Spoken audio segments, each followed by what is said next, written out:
지금 이스라엘 백성들이 이제 애굽을 떠나게 되었어요. 출애굽하게 되었습니다. 하나님께서는 그들을 낮에는 구름 기둥으로 밤에는 불 기둥으로 인도하십니다. 출애굽기 13장 21절에 나오는 말씀이에요. 여호와께서 그들 앞에서 가시며 낮에는 구름 기둥으로 그들의 길을 인도하시고 밤에는 불 기둥으로 그들에게 비추사 낮이나 밤이나 진행하게 하시니. 그랬어요.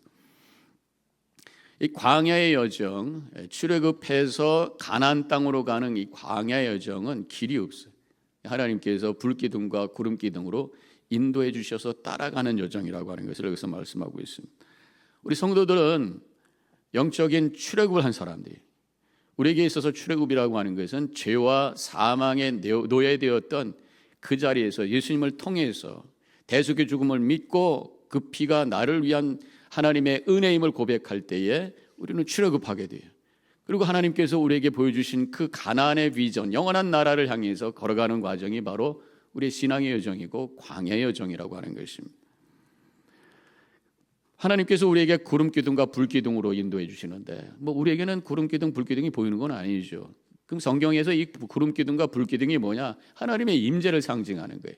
시내산에서 하나님께서 이스라엘 백성들을 모으고 언약을 맺으실 때 임재하시는데 구름으로, 그리고 구름 속에서 번쩍거리는 그런 불빛으로 나타나신 것으로 우리가 보게 되죠. 그래서 하나님은 구름 기둥과 불 기둥으로 나타나신 하나님의 임재의 상징이라고 할 수 있어요. 그러니까 우리가 신앙의 여정을 걸어갈 때에 하나님의 임재, 하나님의 음성을 들으면서 걸어가는 것이 신앙의 여정이고 삶의 순례길이다라고 하는 것이죠. 하나님께서는 우리에게 말씀과 기도로 만나주시는 줄로 믿습니다. 그래서 결국 예수 믿고 구원의 확신을 받은 사람이 됐다고 끝나는 게 아니라 계속해서 하나님 부르실 때까지, 천국에 갈 때까지 말씀과 기도를 통해서 하나님의 뜻을 뒷선하고 그 뜻을 결단하면서 살아가는 과정이 우리 인생의 여정인 줄로 믿습니다.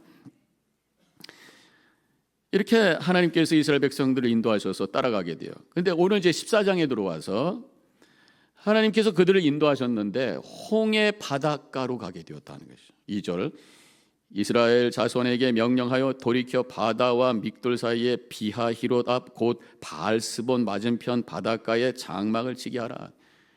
지금 도망을 가는 상황이에요. 애굽 백성들이, 애굽 군대들이 언제 쫓아올지 몰라요. 부지런히 가야 되는데 하나님이 바닷가에다 진치라고 한 거란 말이에요. 아니 거기서 무슨 지금 베케이션을 하라는 것도 아니고 200만이 거기서 가득 차 있는데, 그런데다가 그냥 이게 광야처럼 평평한 곳이 아니라 옆에 또 이 산들이 있는 그런 지형이었던 것 같습니다. 그래서 알 수 있는 것이 3절에 광야에 갇힌 바 되었다. 이게 바로가 지금 소식을 들었는데 이스라엘 백성들이 광야에 갇혔더라. 그 얘기는 뭐냐면 앞에는 물이고 양쪽에는 산이고 트여진 곳이 다시 애굽으로 돌아가야 되는 건데 지금 거꾸로 가는 게 아니잖아요. 그러니까 거기에 지금 스탁이 돼버린 거란 말이에요. 그 한두 사람도 아니고 200만이 거기서 꽉 차 있는 그런 상황이란 말이에요. 넓은 길을 줘도 쉽지 않은데 이런 막다른 골목을 주셔서 거기에 갇혀버리게 됐단 말이에요. 하나님께서 가라는 대로 따라온 거예요. 구름기둥, 불기둥을 따라왔어요. 그런데 막다른 골목, 데드엔드, 진퇴양난의 상황 속에 빠지게 되었다고 하는 것이죠. 이해가 되지 않아요. 그런데다가 결국 이스라엘 백성들을 놓고 후회하던 바로가 군대를 보내서 추격하게 되죠. 완전히 사방이 막혀버린 그런 상황이 되었단 말이죠. 우리 신앙의 여정도 마찬가지예요. 예수 믿고 구원의 확신을 가지고 말씀 묵상하고 기도하면서 믿음의 여정을 걸어가는데 어느 순간에 보니까 진퇴양난에 데드엔드와 가지고 꼼짝 못하는 그런 상황 속에 스탁되어 있는 그런 것을 발견할 때가 있다고 하는 거예요. 육신적으로 큰 질병이 걸린다든가 사업에 여러 가지 위기가 온다든가 관계의 아픔 속에서 어떻게 이 문제를 풀어갈지 몰라서 전전긍긍하는 그런 상황 속에 우리가 빠질 때가 있다라고 하는 것을 이스라엘 백성들의 여정 속에서 보여주고 있다고 하는 것이죠. 그래서 우리는 질문합니다. 하나님, 나를 구원해 주시고 나를 가나안 땅으로 인도하시는데 왜 내가 여기 있어야 됩니까? 왜 여기서 이렇게 내가 힘들어야 됩니까? 라는 질문을 하게 된단 말이죠.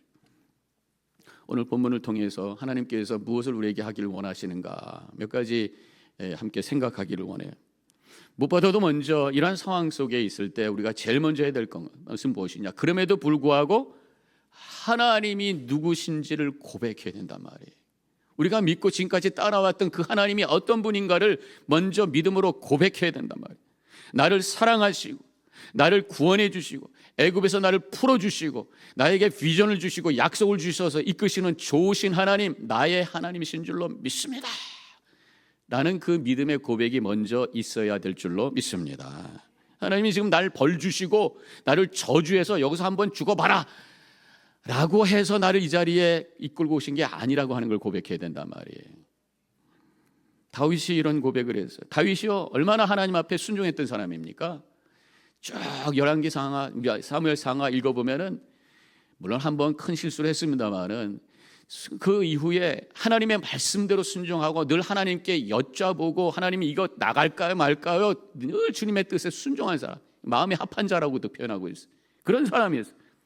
철저히 하나님 뜻대로 불기둥과 구름기둥을 따라 살았던 사람인데 보니까 나중에 그도 진퇴양난의 고난 속에 경험됐던 적이 있어요. 언제입니까? 바로 아들 압살롬이 아버지를 배신해가지고 구테타를 일으켜가지고 졸지의 아들한테 쫓겨서 비참하게 도망을 가야 되는 그런 상황 속에, 기가 막힌 상황 속에 있었어요. 그때 다윗이 안타까운 마음을 가지고 믿음의 고백 속에서 시를 pos는데 그게 바로 시편 23편이에요. 여호와는 나의 목자시니 내게 부족함이 없으리로다. 그가 나를 푸른 풀밭에 놓이시며 쉴 만한 물가로 인도하시는도다. 내 영혼을 소생시키시고 자기 이름을 위하여 의의 길로 인도하시는도다. 내가 사망의 음침한 골짜기로 다닐지라도 해를 두려워하지 않을 것은 주께서 나와 함께 하심이라. 주의 지팡이와 막대기가 나를 안위하시나이다. 지금 사망의 음침한 골짜기에 스탁될 것 같은 그런 상황 속에 있지만 나의 하나님 여호와는 나의 목자시고 그래서 내게 부족함이 없습니다. 나를 푸른 포장에 누르시고 쉴만한 물가로 인도하시는 좋으신 하나님이신 줄로 믿습니다. 그 하나님이 지금 나와 함께 하심을 믿습니다. 그러면서 믿음으로 고백하며 승리하고 있는 것이 바로 다윗인 줄로 믿습니다. 이 믿음이 우리 모든 성도님들의 믿음이 되시기를 주님의 이름으로 간절히 축원합니다. 또 한 가지 오늘 본문을 통해서 깨달아지는 것은 하나님께서 이러한 어려움과 진퇴양난을 주신 것은 내가 이렇게 믿고 고백하는 그 하나님을 다시 한번 확인하고 체험하는 기회로 주셨다고 하는 것이죠. 이게 오늘 본문을 통해서 우리에게 주시는 말씀인 것입니다. 4절에서 이렇게 말씀합니다. 내가 바로의 마음을 완악하게 한즉 바로가 그들의 뒤를 따르리니 내가 그와 그의 온 군대로 말미암아 영광을 얻어 애굽 사람들이 나를 여호와인 줄 알게 하리라 하심에 무리가 그대로 행하니라 말씀하고 있어요. 나를 여호와인 줄 알게 하리라. 이 말씀을 처음 한 게 아니에요. 오늘 본문 말씀 그 뒤에도 두 번이나 14장에 나오고 있고 그 앞에서도 재앙을 이 애굽에 내릴 때마다 여호와인 줄 알리라. 하나님은 당신을 드러내기를 원하시는 분이에요. 숨어있기 원하시는 분이 아니에요. 그래서 하나님께서 지금 이스라엘 백성들을 이렇게 위기로 모신 다음에 오히려 그것을 통해서 그 위기를 하나님 당신을 드러내시고 여호와이신 줄 보여주시기 위한 기회로 삼아 지금 역사하고 계시다고 하는 말씀이 바로 이 말씀인 것입니다. 여호와 이름의 의미가 뭐예요? 나는 스스로 있는 자다. 나는 여호와라. 이 여호와라고 하는 것은 스스로 있는 자라고 하는 그러한 의미. 하나님이 스스로 있다고 모든 것의 근원이 되시는 분. 이 세상의 모든 피조물은 스스로 있는 것이 아니야. 하나님에 의해서 만들어진 거예요.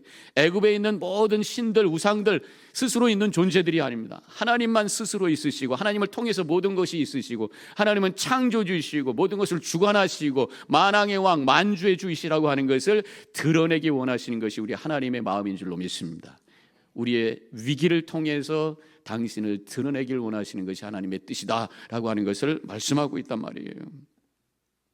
오늘 본문을 잘 읽어보니까 사실은 하나님께서 어떤 면에서 보면 의도적으로 이스라엘 백성들을 막다른 골목에 집어넣어 주신 거예요.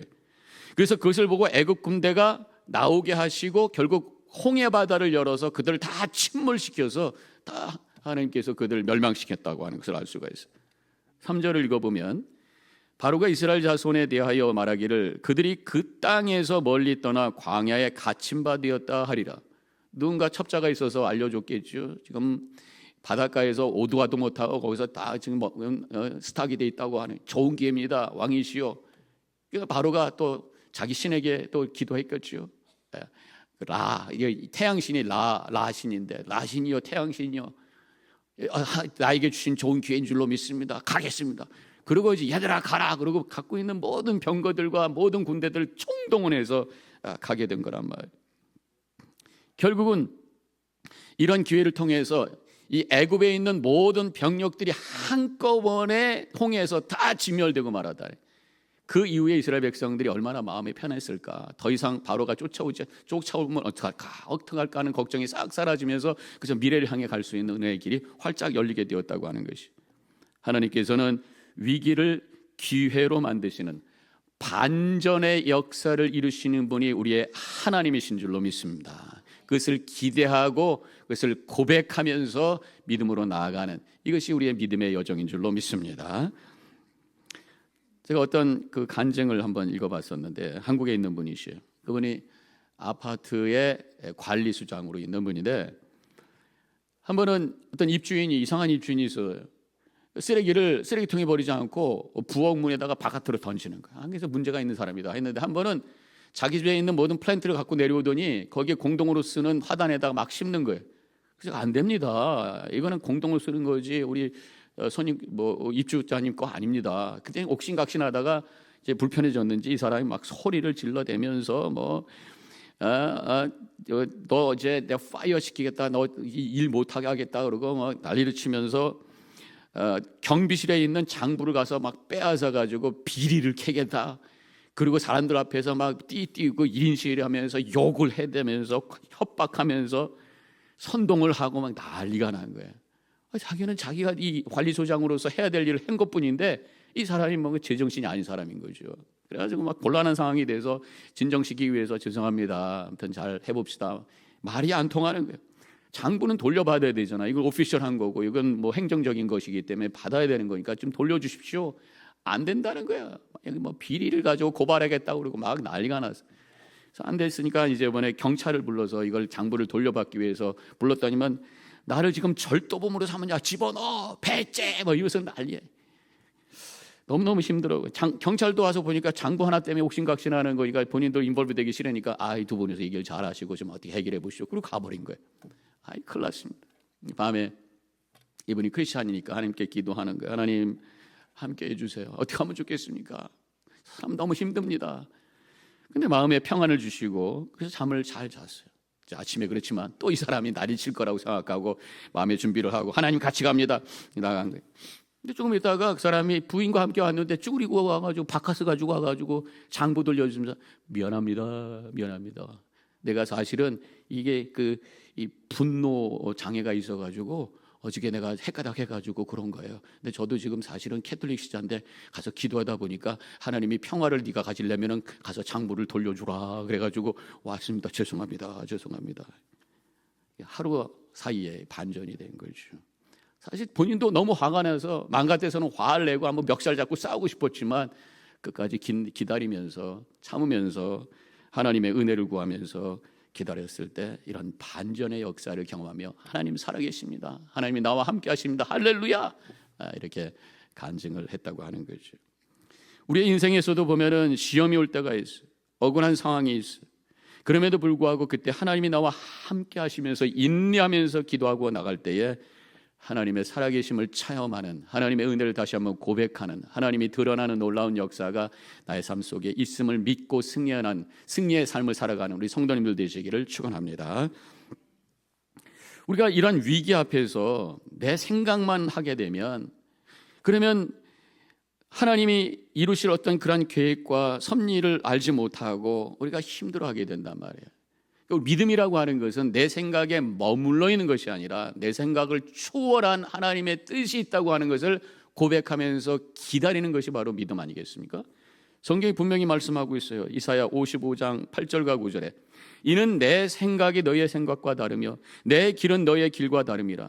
여호와의 말씀이니라. 이는 하늘이 땅보다 높음 같이 내 길은 너희 길보다 높으며 내 생각은 너희 생각보다 높음이니라 말씀하셨어요.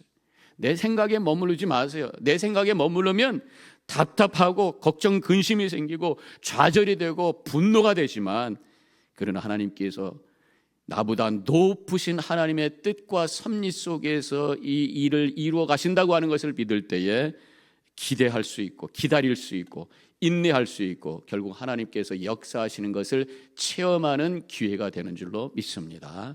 그래서 어려움이 올 때 하나님께서 나에게 간증거리를 만드는 기회라고 하는 것으로 고백하면서 기다리면서 나아갈 때 승리의 계가로 하나님께 영광 돌리게 되는 줄로 믿으시기를 바랍니다. 세 번째로는 하나님의 말씀을 순종하는 기회라는 거죠.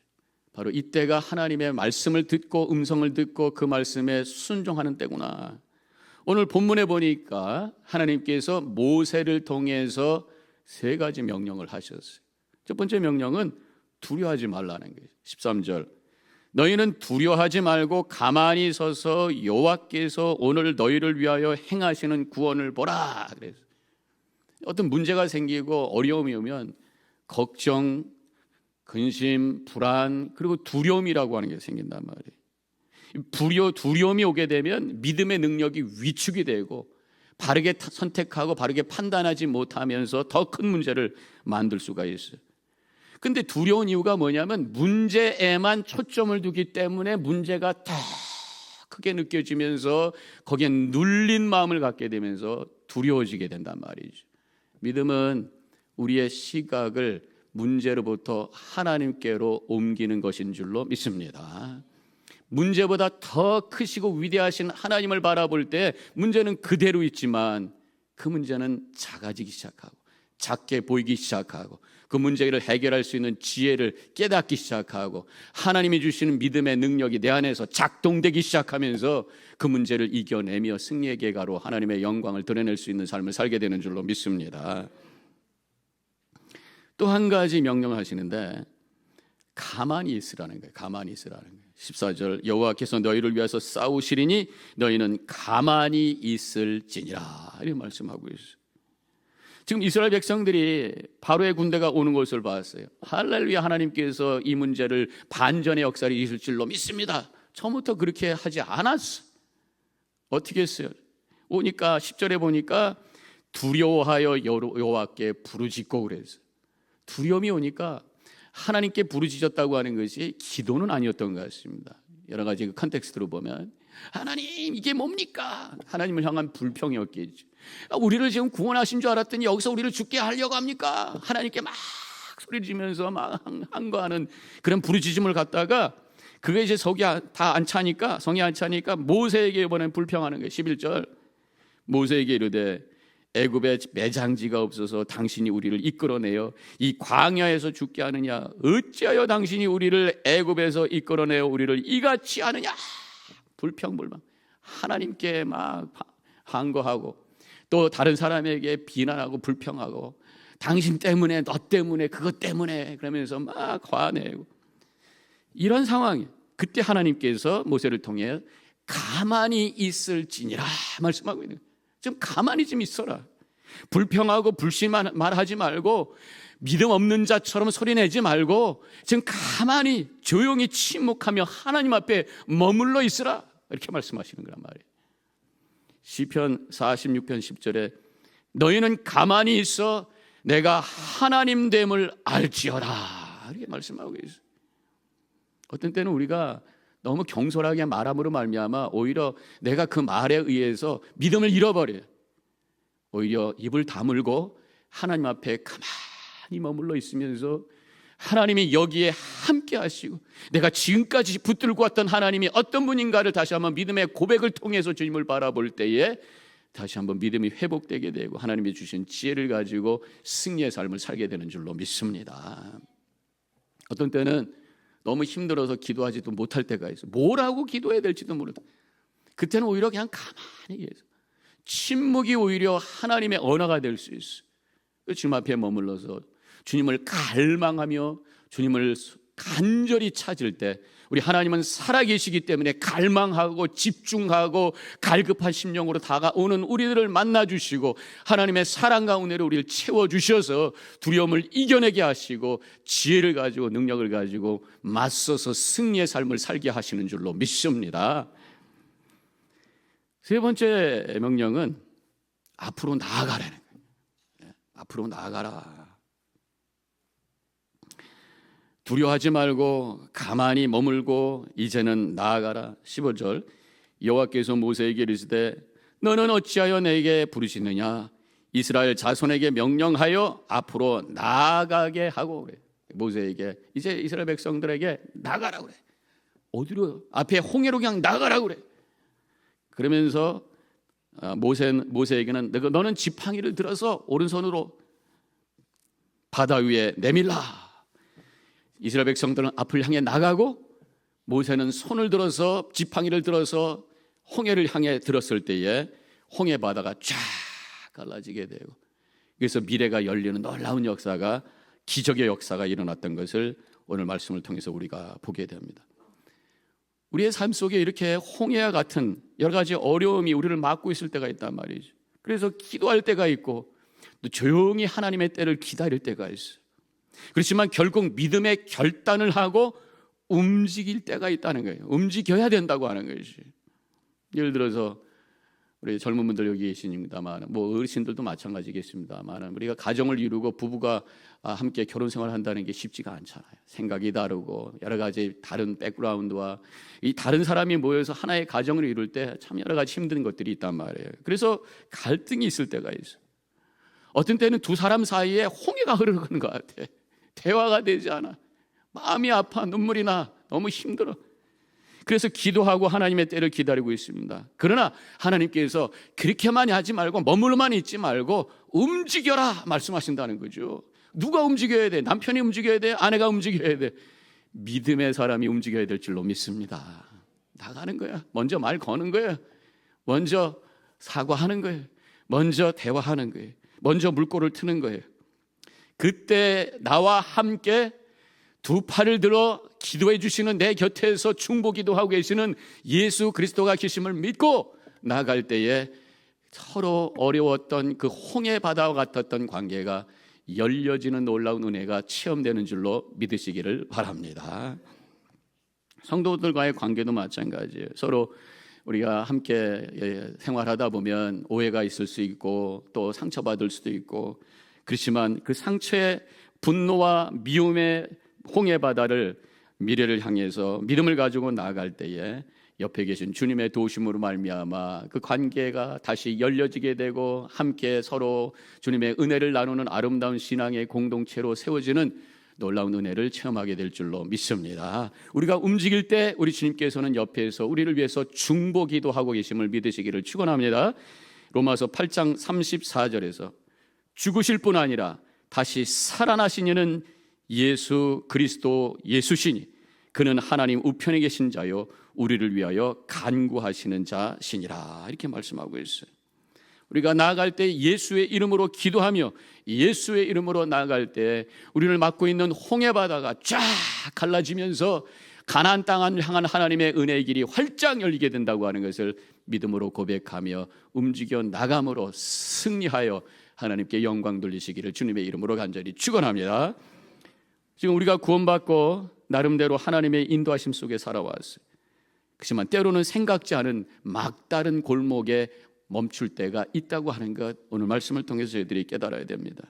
그때 먼저 좋으신 하나님을 여전히 고백하면서 그 하나님이 나와 함께한다고 하는 것을 믿음으로 고백하고 그 하나님께서 반전의 역사를 이루실 것을 기대하고 믿으면서 나아가고 하나님께서 주시는 말씀에 순종하면서 두려워하지 말라 가만히 있으라 그 말씀에 우리가 응답하고 더 나아가서 움직이라는 말씀에 응답하면서 주님과 함께 나갈 때에 막혀 있었던 홍해 바다가 활짝 열려지는 놀라운 은혜를 체험하며 하나님께서 우리에게 제시하신 그 가나안 땅을 향해 행복한 삶을 향해 영원한 천국을 향해 나아가는 그래서 승리의 계가로 하나님께 영광 돌리는 복된 삶을 살아가는 더바인교회 모든 성도님들이 되어주시기를 주님의 이름으로 간절히 축원합니다.